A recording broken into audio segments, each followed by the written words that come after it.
আসসালামু আলাইকুম রহমতুল্লাহ।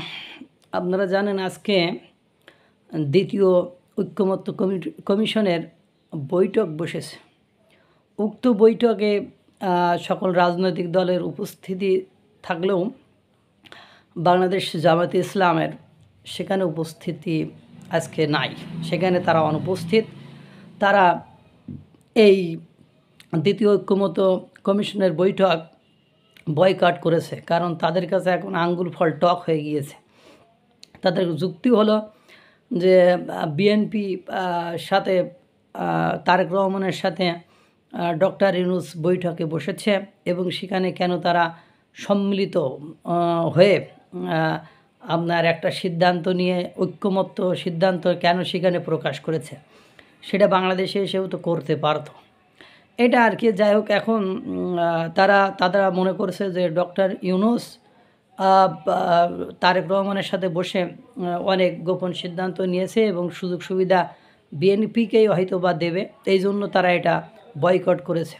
তারা ভাবছে যে আপনার বিএনপি বলেছে যে ক্ষমতা হারানোর পরে আমরা ডক্টর ইউনূসের বুদ্ধিমত্তাকে কাজে লাগাবো। অর্থাৎ অনেক মিডিয়াগুলো দেখাচ্ছে বা বলছে, আপনারা দেখেছেন যে ডক্টর ইউনূসকে তারা রাষ্ট্রপতি বানানোর সিদ্ধান্ত নিয়েছে পরোক্ষভাবে, মানে বুদ্ধি কাজে লাগাবে, মানে রাষ্ট্রপতি ছাড়া তো অন্যভাবে বুদ্ধি কাজে লাগানোর কোনো উপায় অন্তর নাই। এবং এটা নিয়ে এনসিপিও দেখেন ঐক্যমত্য কমিশনের বেরোনোর পরে সেখানেও কিন্তু তারা ভেটো দিয়েছে। অর্থাৎ এতকাল আপনারা জানেন যে যত কমিশন বৈঠক সেমিনার সভা হয়েছে সেখানে সর্বত্রই আপনার বিএনপি কিন্তু ভেটো দিত বা বিরোধী দল হিসাবে ভূমিকা পালন করতো, সেখানে প্যাচগোছ লাগাইতো। আজকে ঐক্যমত্য কমিশনের দ্বিতীয় বৈঠকের অধিবেশনে জামাত ইসলামী তো যায়নি, আঙ্গুর ফল তাদের কাছে টক হয়ে গিয়েছে।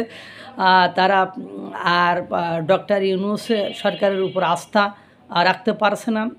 আর এনসিপি গিয়েছে, কিন্তু সেখানেও তারা অনাস্থা প্রকাশ করেছে বা তারা সেখানে আস্থা নেই। অথচ এই কিছুদিন আগেও যে আপনার মিডিয়াতে একটা মানে যে সিস্টেমটা এসেছিলো, সেখানে সরকার যে সিদ্ধান্তগুলো নিয়েছিল তার অধিকাংশ সিদ্ধান্তে এনসিপি এবং জামাত কিন্তু একমত হয়েছিল। কিন্তু যেই বিএনপির সাথে বিএনপির চেয়ারপারসন, ভারপ্রাপ্ত চেয়ারপারসন তারেক রহমানের সাথে ডক্টর ইউনূসের বৈঠক হলো, সেই কিন্তু তারা এখন সেখান থেকে সরে আসছে এবং বর্তমান যে কমিশন, এই কমিশন সহ কারোর উপরে তারা আস্থা রাখছে না। অথচ কিছুদিন আগেও তারা কোর্টের বিচারের উপরে আস্থা রেখেছে, তারা আইনের উপরে আস্থা রেখেছে, সব কিছুর উপরে আস্থা রেখেছে এবং তাদের এটিএম আজহারুল ইসলামকেও পর্যন্ত তারা কিভাবে সুন্দর করে ছাড়িয়ে নিয়েছে সেটাও আপনারা দেখেছেন।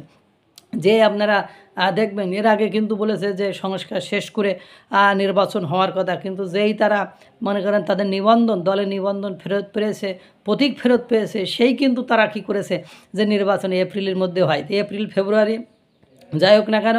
এখন কথা হলো, আপনারা একটা বিষয় দেখছেন যে ডক্টর মোহাম্মদ ইউনূস মানে যেদিকে যাচ্ছে সেই দিকে বিপদগ্রস্ত হয়ে যাচ্ছে। এর আগে বিএনপি তাকে মনে করে শক্ত করে ধরছিল, বিএনপির সাথে যখন বৈঠক, এখন তো বৈঠক শেষ করলে এখন জামাত আর এনসিপি ধরছে, অর্থাৎ সবই এখন লেজে গোবরে। লেজে গোবর অবস্থা কোনোভাবেই কাটবে না, এভাবে একের পর এক দেখবেন বয়কট কর্মসূচি চলতেই আছে।